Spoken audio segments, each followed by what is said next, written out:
why it does not matter about the land size of a property.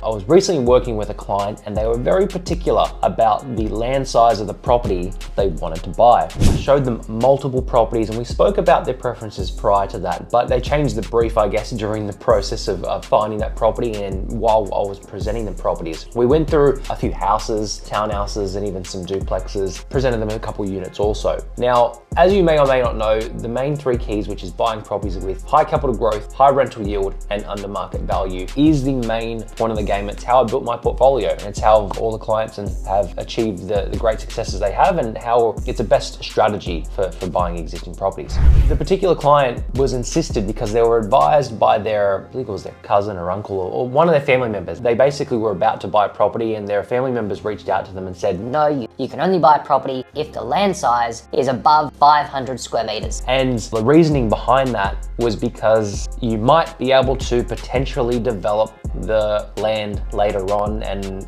it should be over 500 square meters because you might be able to do a granny flat, or you might be able to do something. And basically I wanted to share my thoughts about, and personally it frustrates the hell out of me when people limit themselves and basically disregard other types of properties just for silly kind of behind the scenes reasoning or unlogical reasoning, such as it has to be over a certain 500 square meters of land. Now, out of like the almost 80 properties that I'm up to in my current portfolio, I can tell you I've never thought with that reasoning for buying any property. For anyone that has learnt or been following my journey, or the properties that I've personally bought, the first property I bought was a 2-bedroom unit, and then I own houses and things that have land sizes above 500 square meters, but it's not about the land size. So I've never really went into property acquisition or went to buy a property and said it has to be over 500 square meters. I wouldn't recommend going down that route because they want to make money through property investing, right? Because they think that they might potentially make more.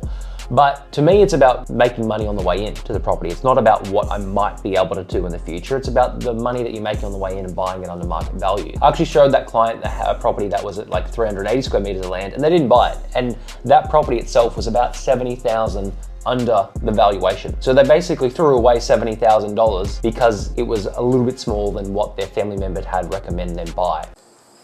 Hold my beer.